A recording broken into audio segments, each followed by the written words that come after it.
Hello everyone. Today I'm going to give a tutorial about binary search algorithm. It's an algorithm very popular in computer science because there are mainly two searching algorithms in just the basic array. So this is not included from example the heap or the queue or something. So how this works is first of all you need a sorted array. So let's say you get the array 1, 2, 3, 4, 5, 6. So it needs to be in this position, otherwise it wouldn't work. The way it works is like you usually, when you were a child, you look for a phone number in a phone book. You just had, let's say this, this is a dictionary, so I don't have a phone book. So what you're going to do is, you want to word, for example, binary. You're first going to split the dictionary in half. So you just do this, and then you see this letter here stands P, and you know that binary starts with a B. So it has to be on the left side, so you can literally tear apart this dictionary in two, because you don't have to see through this. So then you're going to repeat this process, but only with this piece. So you're going to take the middle of these, and you see here it starts with an E. So you know that B is still on the left side from this. So then you can rip apart this way, and you only got this, and you keep on repeating this until you found the word. This process is called divide and conquer, because you're going to divide the problem in half every time, and conquer just means that you're going to do something with it. The reason why it's so popular is because it's the time complexity. The worst case scenario is big O of log n.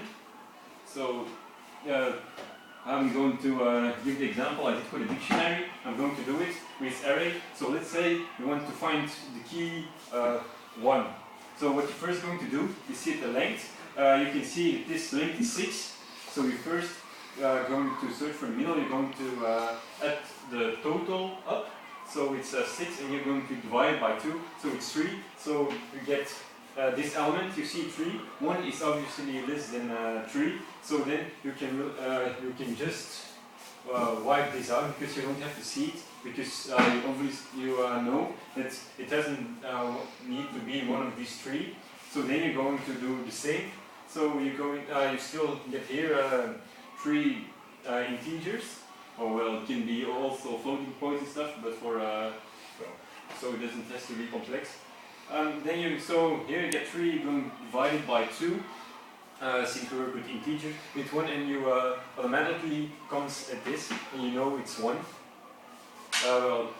Okay, so now I'm going to discuss the source code of it. I've written here pseudocode, so you can use it in you can implement in a lot of programming languages. And in most programming language, there is a library, like in C++ or something, and it's included.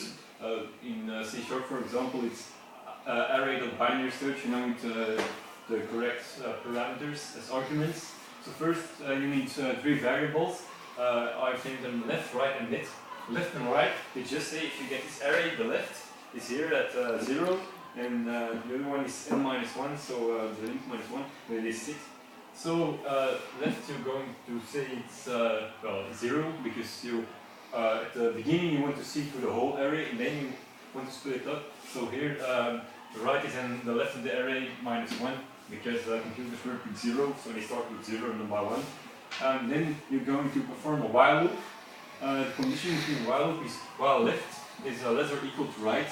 Because when an element is not, for example, you want to search for, let's say, here stands, if you work with floating points, here stands 2.5, and then 4, 5, 6. You're never going to reach 3, because it's not in the list. So eventually, because you're going to, the left and the right will always be changed, the values of the variables. Left will be greater than right eventually, and then you know the while loop has to stop. And then you're going to return -1. -1 is just the convention which we as programmer use. Because in C++ or C they don't work with booleans, so they can't return true or false.